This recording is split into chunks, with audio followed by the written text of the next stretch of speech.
ओम श्री गणेशाय नमः। ओम श्री गणेशाय नमः। ओम श्री गणेशाय नमः। ओम नमः शिवाय। ओम नमः शिवाय। ओम नमः शिवाय। देवियों, सज्जनों, साथियों, भक्तों, सभी को मेरा नमस्कार। ये अध्याय 18 का शेष भाग आपको के सम्मुख लेकर हाजिर हुए हैं। सूत जी महाराज शिवलिंग की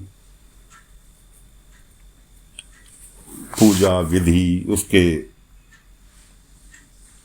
फल, इसका वर्णन कर रहे हैं ऋषि मुनियों के आगे, जो कि आप भी सुन रहे हैं।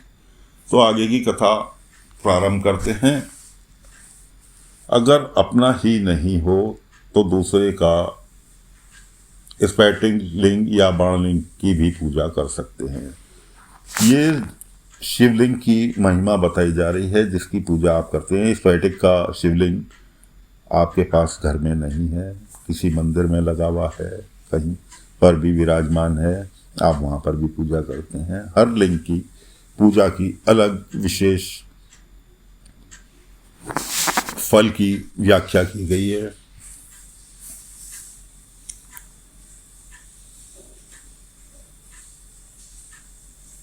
स्त्रियां के लिए पार्थिव लिंग की पूजा का विधान है। प्रवृत्ति मार्ग में स्थित विग्रवाओं के लिए स्फटिक लिंग की पूजा बताई गई है, परंतु विरक्त विधवाओं के लिए रसलिंग की पूजा को ही श्रेष्ठ बोला गया है। उत्तम व्रत का पालन करने वाले महर्षियों बचपन, जवानी और बुढ़ापे में भी शुद्ध स्फटिक शिवलिंग का पूजन स्त्रियों को समस्त भोगप्रद है। गृहस्थ स्त्रियों के लिए पीठ पूजा भूतल पर संपूर्ण अभिष्ट का फल प्रदान करने वाली होती है। प्रवृत्ति मार्ग में चलने वाला पुरुष इस सुपात्र गुरु के सहयोग से ही समस्त पूजा कर्म संपन्न करे।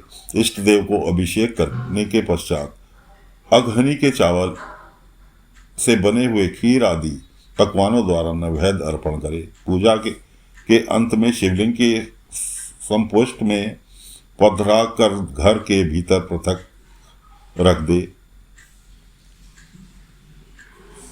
निर्वती मार्गी पुरुष के लिए हाथ पर ही शिवलिंग पूजा का विधान है। उन्हें भिक्षादि से प्राप्त हुए अपने भोजन को ही नैवेद्य रूप में निवेदित करना चाहिए। निर्वत पुरुषों के लिए सूक्ष्म लिंग ही श्रेष्ठ बताया गया है। वे विभूति के द्वारा पूजन करें और विभूति को ही नैवेद्य रूप में निवेदित भी करें। पूजा करके उस लिंग को सदा अपने मस्तक पर धारण करें। विभूति 3 प्रकार की बताई गई है। लोकाग्नि जनित, वेदाग्नि जनित और शिवाग्नि जनित। लोकाग्नि जनित लौकिक भस्म के द्रव्यों से शुद्धि के लिए लाकर रखें। मिट्टी, लकड़ी और लोहों के पात्रों की, धान्यों की, तिल आदि द्रव्यों की वस्त्र इत्यादि तथा पुर्यषित वस्तुओं को भी भस्म से शुद्धि होती है। कुत्ते आदि से दूषित हुए पात्रों की भी भस्म से ही शुद्धि मानते हैं। यानी कोई पात्र आप अशुद्ध मानते हैं तो उसको राख से मान लें, उसको पुराणों के हिसाब से शुद्ध माना गया है। वस्तु विशेष की शुद्धि के लिए यथा योग्य सजल अथवा निर्जल भस्म का उपयोग में लाना चाहिए। मंत्र एवं क्रिया से जनित जो होम कर्म है वह अग्नि भस्म का रूप धारण कर लेता है। उस भस्म को धारण करने से वह कर्म आत्मा से आरोपित होता है। अघोर मूर्तिधारी शिव का जो अपना मंत्र है उसे पढ़कर बेल की लकड़ी को जलाएं। उस मंत्र से अभिमंत्रित अग्नि को शिवाग्नि कहते हैं। उसके द्वारा जले हुए काष्ठ का जो भस्म है वो शिवाग्नि जनित कहलाता है। कपिला गाय के गोबर अथवा गाय मात्र के गोबर को भी शमी, पीपल, पलाश, बर्ड, अमलतस और बेर, इनकी लकड़ियों की शिवाग्नि जलाएं। वह शुद्ध भस्म शिवाग्नि जनित माना गया है। अथवा कुश की अग्नि में शिव मंत्र के उच्चारण पूर्वक काष्ठ को जलाएं। उसके पश्चात उस भस्म को कपड़े से अच्छी तरह छानकर नए घड़े में भर दें। उस समय समय पर अपनी कांति या शोभा की वृद्धि हेतु धारण करें, ऐसा करने वाला पुरुष सम्मानित एवं पूजित माना गया है। भूकाल में भगवान शिव ने भस्म शब्द का ऐसा अर्थ प्रकट किया था।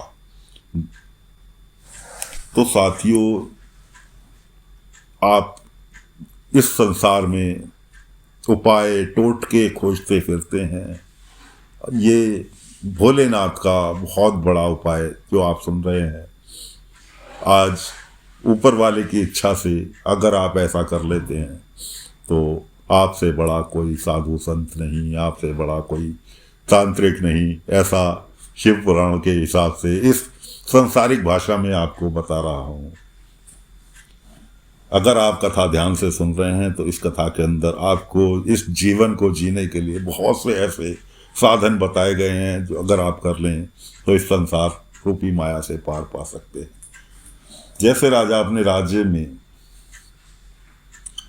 सारभूत कर को ग्रहण करता है, जैसे मनुष्य सत्य आदि को जलाकर उसका सार ग्रहण करते हैं, तथा जैसे जठरानल नाना प्रकार के भक्ष्य भोज्य आदि पदार्थों की भारी मात्रा में ग्रहण करके जलाता है, जलाकर सारतर वस्तु ग्रहण करता है तथा और उस सारतर वस्तु के हृदय का पोषण करते हैं, उसी प्रकार प्रपंचकर्ता परमेश्वर शिव ने अपने में अघोर रूप से विद्वान प्रपंच को जलाकर भस्म से उसके सार तत्व को ग्रहण किया है। प्रपंच को दग्ध करके शिव ने उसके भस्म को अपने शरीर में लगाया है।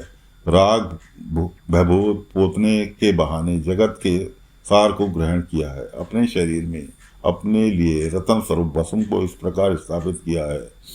आकाश और सार तत्व से केश, वायु सार तत्व से कटिभाग और पृथ्वी के सार तत्व से घुटने को धारण किया है। इसी तरह उनके सारे अंग विभिन्न वस्तुओं के सार रूप हैं। महेश्वर ने अपने ललाट में तिलक रूप से जो त्रिपुंड धारण किया है वह ब्रह्मा विष्णु और रुद्र का सार तत्व है। वे इन सब वस्तुओं को जगत के अभुत का हेतु मानते हैं।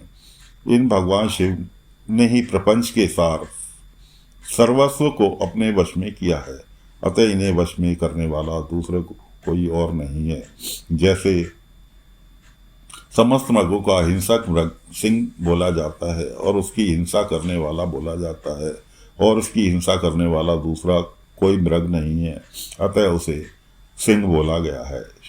शकार का अर्थ नित्य सुख एवं आनंद, इकार का अर्थ पुरुष और वकार का अर्थ है अमृतावस्था शक्ति। इसका सम्मिलित रूप ही शिव कहलाता है।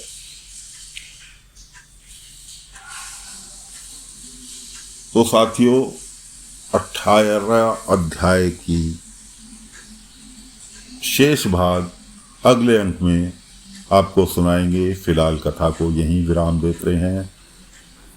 आप सभी से अनुरोध है, अगर आप कथा ध्यान से सुन रहे हैं तो कृपया इसे आगे शेयर करें, ताकि और भी भक्तों का भला हो सके। आपसे यही विनती है कि इस कथा को जितने लोगों में आगे आप शेयर करेंगे उतना ही आपको पुण्य मिलेगा। ओम नमः शिवाय, ओम नमः शिवाय, ओम नमः शिवाय।